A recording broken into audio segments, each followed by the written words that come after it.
สบายดีพี่น้องป้องไป เขาก็ซื้อแพงไว้ก่อนแหละ ก็จะได้หน่อยคือวันนี้ทางไทยสบายดีพี่น้องป้องไป ไปดีพี่น้อง วันนี้มาอยู่หันจะได้หน่อยกันพี่น้องมาหาเรากินเราเที่ยวคือเก่าคือเดิมเรากินเราเที่ยวแล้วก็มือเยี่ยวอยู่เฮือนโอ้พี่น้องเป็นตำรวจก็แต่แล้วเด็ดนี่เลยพี่น้องเอ้ยวันนี้ใครเน่เลยเด็ดนี่แล้ววันนี้บ่อนะบ่ได้นะเจ๊เนาะป้าสิบวชขายดีบ่เจ๊เด็ดนะ แม่น เมื่อวานก็เต็มเนาะ มื้อนี้ได้ขายได้เขามาอิหยังก่อเขามาอบรมอิหยังนี่เด้นั่นนี่เด้ หลังเฮียนบ่เดินตะครู ในครู ในครูมาอบรม กับอันมันแดดแน่เด้มันอากาศมันอันนั้นฮ้อนเอานี่เด้ ชมพอชา มัน นา ก็พอได้ขายแล้วเด้หายใจหมอนแล้วเด้บัด หายใจมอนได้บ่ หายใจของ ขับไปเจอเนี่ยคุณเอ้ย คันมีคนโอนเงินให้มาแห้งสิหาย มอ ใจ นขั ข บ อง บ่ทั้งมอนขับบ่ ทั้งหมอนลึดๆเลย ลึด ไปด่าก็ไป ยิ้มเฉย ไป บ่ ด่าก็ยิ้มเฉย ยิ้มเฉยเลยหายรวย สดใจ ฉันรวยแล้วฉันยิ้มเฉยอารมณ์ดีหมดแล้วเจ๊เลยพี่น้องเอ้ยเอาภาษานมเจ๊ไงกินชานมมันไม่ได้พี่น้องเอ้ย ไผสิเว้าแนวใดให้คอยเขาก็ยิ้มเฉย ม่วนฉันเดียวบ่ ม่วนอย่างเดี ส ยว นุกสนานอย่างเดียว เพราะฉันได้เงินมาเลยพี่น้องเอ้ย เพราะว่าฉันได้เงินฉันเลยม่วนอย่างเดียวอันนาให้น้องนะตัวไหนวะมีเราบอกคนโอนให้เอฟซีมีแล้ว ฮะ มีแล้วคนโอนเงินให้นะเอฟซีนะ FC ฝั่งไทยน่ะเด้ จะมีเอฟซีฝั่งไทยซัพพอร์ตอยู่คนว่าพี่น้องเอ้ย โดนเพิ่นซัพพอร์ตเท่านั้น ขอบคุณหลายเด้อคนว่าเจน จะเป็นรวยคักจะได้ก็สบายดีเฉพาะจังหวะหน้าตามีความสุขมีคนโอน โดนเพิ่นโอนมาเท่านั้นเด้ ชมพอมีคนโอนคนว่าพี่น้องเอ้ยไม่ธรรมดาจริงๆเจดีไหน พ่อได้ค่าเครื่องสำอาง ผักมาลายได้ฉันเจมหน่อยวันนางใหญ่ฉันต้องเครื่องฉันอ้างต้องลายเด้มัน เนาะหน้าใหญ่แล้วพวกอันทาคราวเดียวก็ ป้อง เบิด ป้องหนึ่งพ่อก ระบูกระหุกข้าวเดียวกับเบิดนะกี่ลึก ขักแล้วเจได้วะต้องดุผักได้เป็นวันนี้ ผักดุขึ้นอีกจังหน่อยก็ดีเนาะ โอ้โหเชฟเราคือเก่าเหมือนเดิมนี่นะ เข้มข้นมาก ชาโน กินน้ำร้ายเนาะมันห่อนเนาะแล้วมันก็เฮ็ดให้บ่อยากเขา มันเป็นผู้ยาเขาพี่น้องเป็นมาเฮือนกินนี่ แม่ เขากิน บ่อยากได้คันกินน้ำร้ายแล้วมันอิ่มแล้วได้อิ่มน้ำแล้วได้ไปกับเป็นคือกันเบิดเนาะ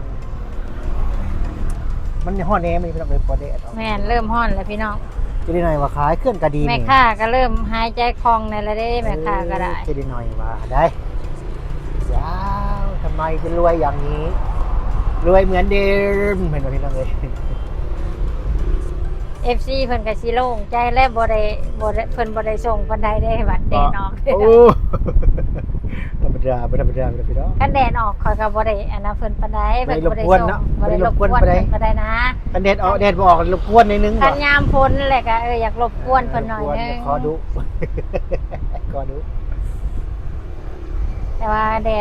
ดดออกแล้วก็สิผ่อนหั่นแหละแต่ก็อยากได้คือเก่าหั่นแหละ เป็นในกระฝากมาในเด้อเนาะ เนาะ โอนมาในเด้อบ่ ก็อยากได้คือเก่าและเงิน จะได้ เนาะ หน่อยฝากบอกว่า พอได้ต่อลมหายใจ จะได้หน่อยฝากบอก FC ฝั่งไทย พอได้ซื้อนั่นซื้อนี่ ในนั้นบ่ก็ดีแหละมีคนโอน ค่าขายกับพ่อแต่ได้เขาหวยได้ดิฮัน เอาหวยอีกแล้ว เขาหวยอีกแล้ว เอาหวย คันบ่เข้าก็บ่มีเงินเด้ ไม่รู้ไม่เงินเก็บ คันบ่เข้ามันก็ซื้อกินเบิดเด้ได้มามันก็ซื้อกินเบิด ไม่เงินเก็บดีแล้วนะ บ่มีเลย ดีแล้วนะเงินเก็บเก็บน้อย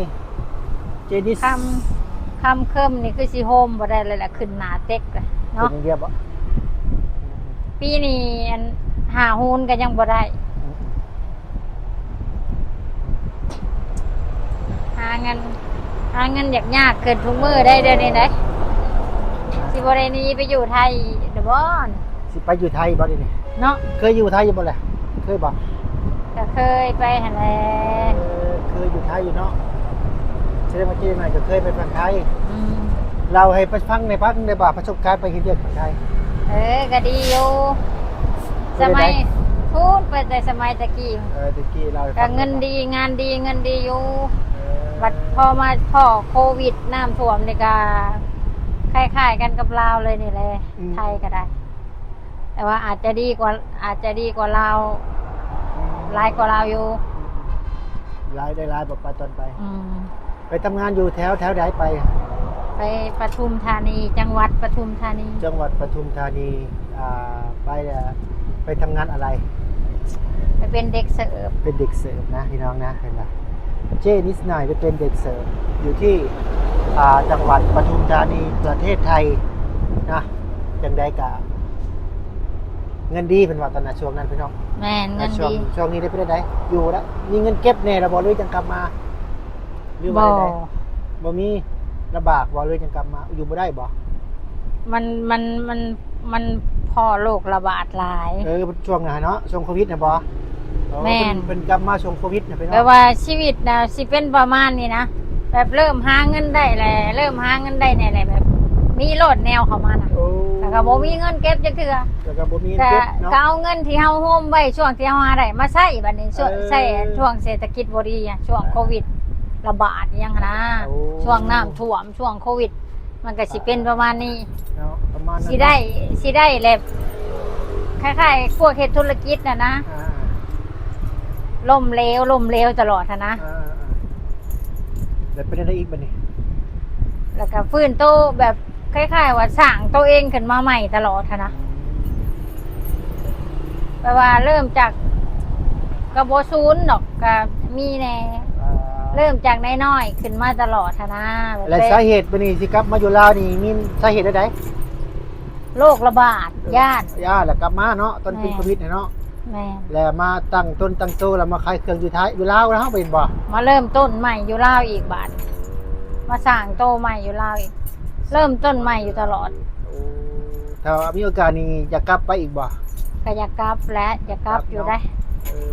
อ มันแบบว่าเขาเคยอยู่แล้วก็ติดอยู่ก็เคยลึ่งอยู่อะนะว่าสิซะ เคยอยู่หลายปีแต่ได้เนาะอยู่จักปีกลับไป กันหลายปีเติบ ก็อนุญาตถาม ก็หลายปีเติบอยู่ หลายปีเนาะแต่ก็อยู่บ่ได้สู่ชนแล้วก็เมื่อยแน่เนาะ หักก็บ่ได้อยู่แบบ เนี่ย บ่ได้อยู่ตลอดหั้นนะก็เที่ยวไปมาเที่ยวไปมานะ มันเป็นมาต่อหนังสือได้ตอนนั้นเนาะ เออ เก็บมาต่อหนังสือแล้วก็เปิดเงินนำเที่ยวไปเที่ยวมาแน่มันบ่ แม่ แล้วก็เก็บบ่ได้พี่น้องเอ้ย เที่ยวไปเที่ยวมาเที่ยวไปเที่ยวมา วันนี้แหละก็เลยตัดสินใจกลับมาอยู่ลาวเฮาเนาะมาสร้างมาสาจิพี่เอาอดเอา แบบว่าเฮาบ่ได้เฮ็ดบัตรแรงงานอันนี้เฮาเฮ็ดพาสปอร์ตไป ส นี่ ปอร์ตท่องเที่ยวเนาะโอ้นั่นนั่นเนาะ แม่ จะได้ไง ก็ดีแหละประเทศไทยน่ะ สมัยก่อนนี่โคตรดีเลยสมัยก่อน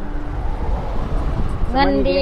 งานดีสมัยก่อน สมัยนี้เด้ สมัยนี้ก็อยากซบเซาลงมาแน่แล้ว จังกลับมาเนาะ แม่มันซบเซาลงมาหลายอยู่